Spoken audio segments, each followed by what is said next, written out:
नमस्कार विद्यार्थियों। पूर्व के वीडियो में मैंने आपको राजनीतिक सिद्धांत जो हमारे परंपरागत सिद्धांत के समर्थक थे उनके बारे में चर्चा करी थी, जिसमें प्लेटो, अरिस्टो, हॉब्स, मार्क्स,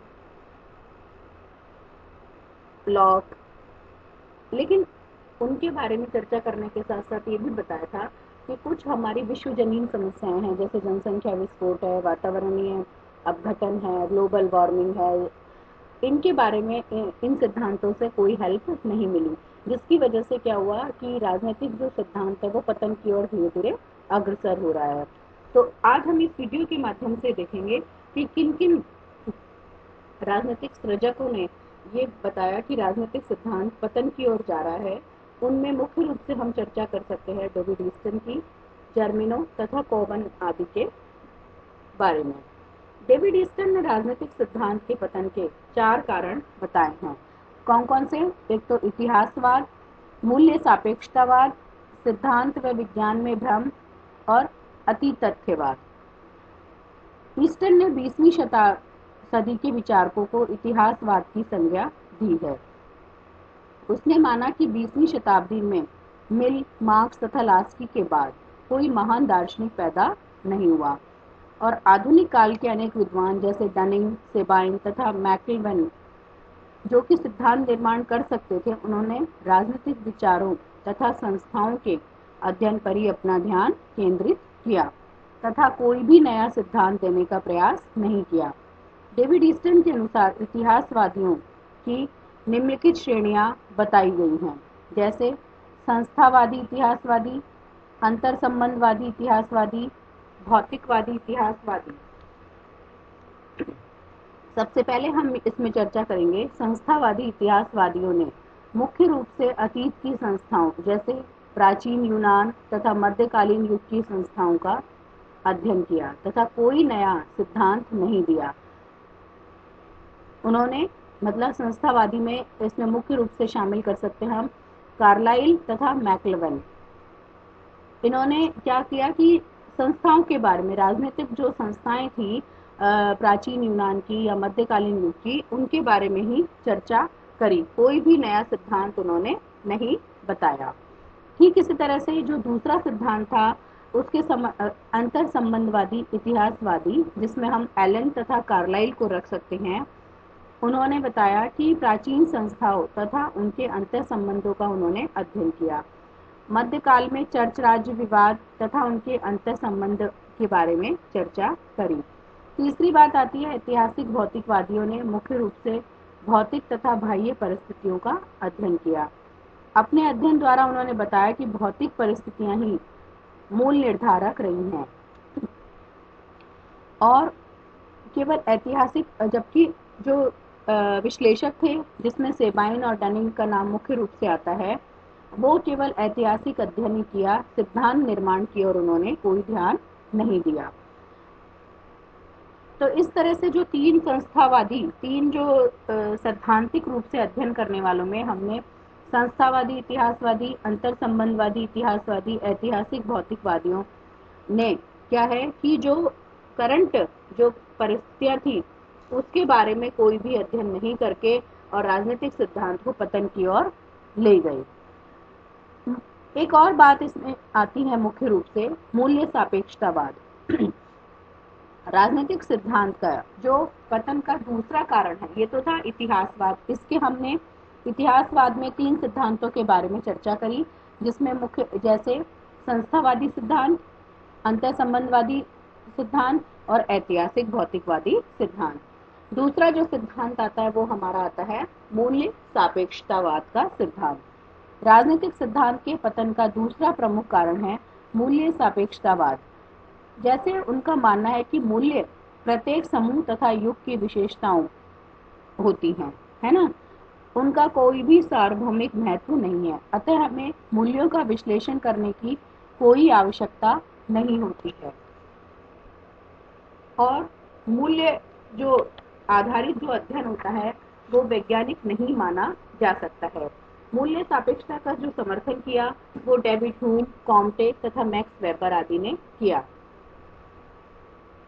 मूल्य सापेक्षता के कारण क्या हुआ कि वर्तमान में जो राजनीतिक विद्वान थे वो मूल्यों का विश्लेषण समकालीन परिस्थितियों के अनुरूप नहीं कर पा रहे थे।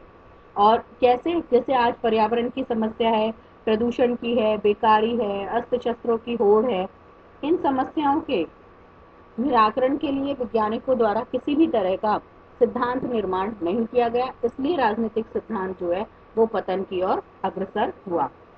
विज्ञान और सिद्धांत में एक भ्रम भी पैदा हुआ, क्योंकि ईस्टर्न ने, आपने देखा होगा, एक्शन और रेलेवेंस, कारण और प्रासंगिकता, कर्म और प्रासंगिकता का एक सिद्धांत प्रतिपादित किया था।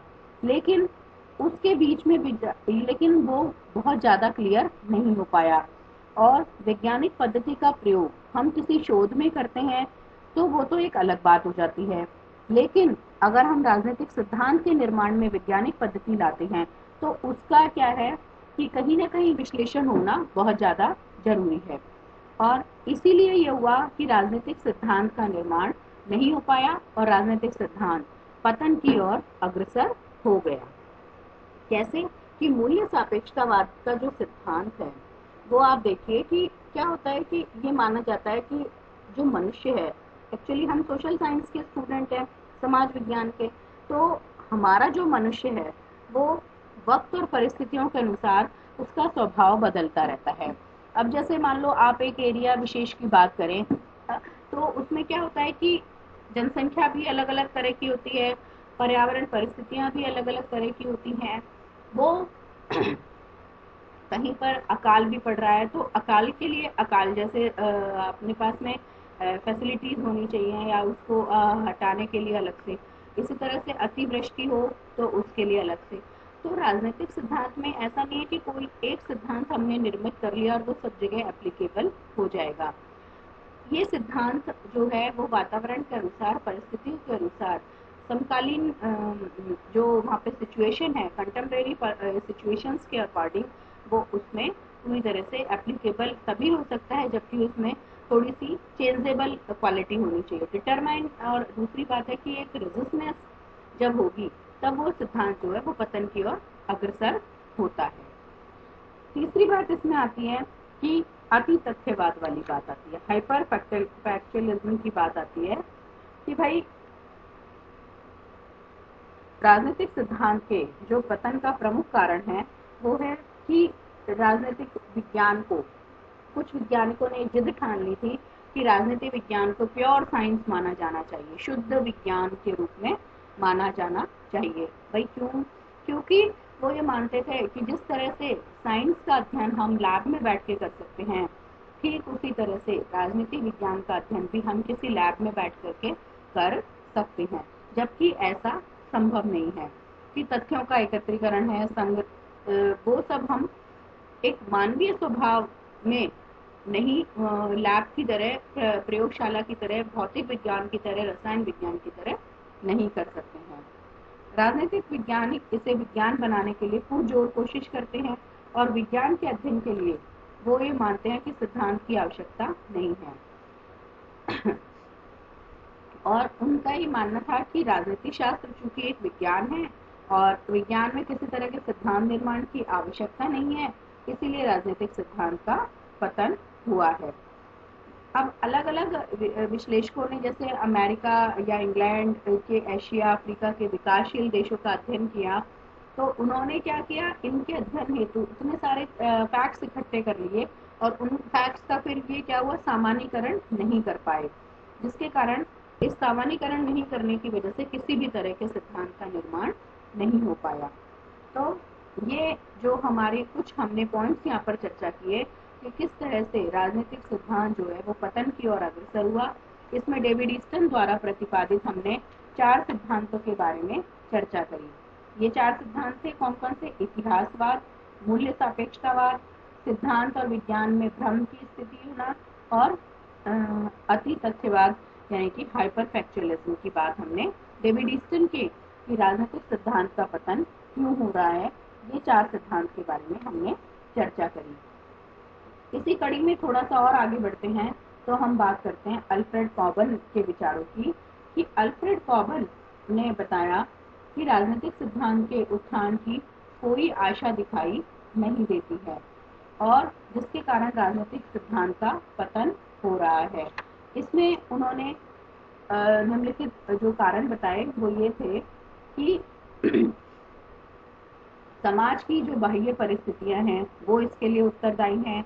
राज्य के कार्यों में लगातार वृद्धि हो रही है, विशेषीकरण हो रहा है, वो इसके लिए उत्तरदायी है। नौकरशाही का विस्तार हो रहा है और कई मतलब एक बड़े आकार में संगठनों का निर्माण हो रहा है। और एक उन्होंने बात करी हमारी राजनीतिक विज्ञान की वर्तमान स्थिति के बारे में। देखो क्या होता है कि कॉबन का सही था कहना कि जो प्रारंभ में जो आदर्श राज्य की संकल्पना जिन्होंने की थी उन्होंने राज्य के कार्यों को बहुत सीमित माना था।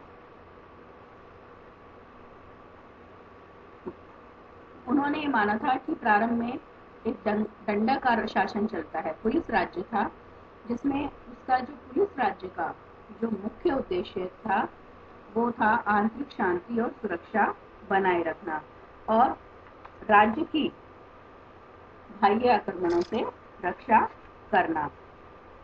लेकिन आज का जो राज्य है वो कैसा राज्य है? लोक कल्याणकारी राज्य है और इस लोक कल्याणकारी राज्य में राज्य का कार्यक्षेत्र बहुत अधिक बढ़ गया है, क्योंकि राज्य ही बच्चा जन्म लेता है और उसको पूरा मृत्यु तक पूरी जो जिम्मेदारी है वो राज्य ही निभाता है और राज्य समाज के हर पक्ष पर अपना नियंत्रण रखता है।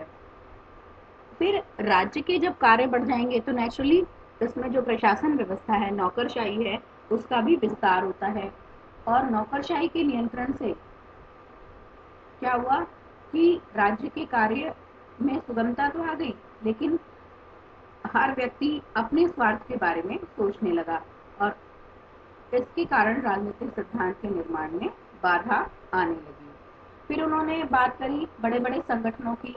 क्या हुआ कि जो व्यक्ति था वो जब स्वार्थी हो गया और वो बहुत सारी महत्वाकांक्षी हो गया तो वो उस पर क्या हुआ कि वो कई तरह के संगठनों का सदस्य बन गया और इन सदस्यों संगठनों से क्या हुआ कि उसमें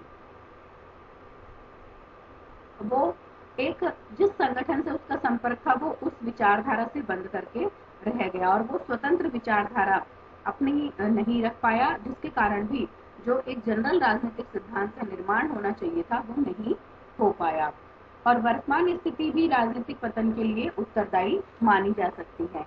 जैसे कि प्राचीन विचारकों ने किसी विशेष उद्देश्य को ध्यान में रखकर सिद्धांत का निर्माण किया, परंतु आज के विद्वानों ने इस उद्देश्य का अभाव हमें देखने को मिलता है और विज्ञान के व्यवहारवादी अध्ययन पर बल दिया जाने लगा।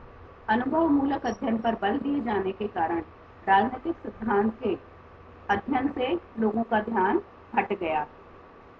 तो ये जो हमने इसमें चर्चा करी दो विचारकों की, डेविड ईस्टन की और दूसरी जो विचारधारा थी वो हमारी थी कॉबन की। तो ये हमने इस वीडियो के माध्यम से दो विचारधाराओं जिन्होंने ये बताया कि राजनीतिक सिद्धांत का पतन किन कारणों की वजह से हुआ है।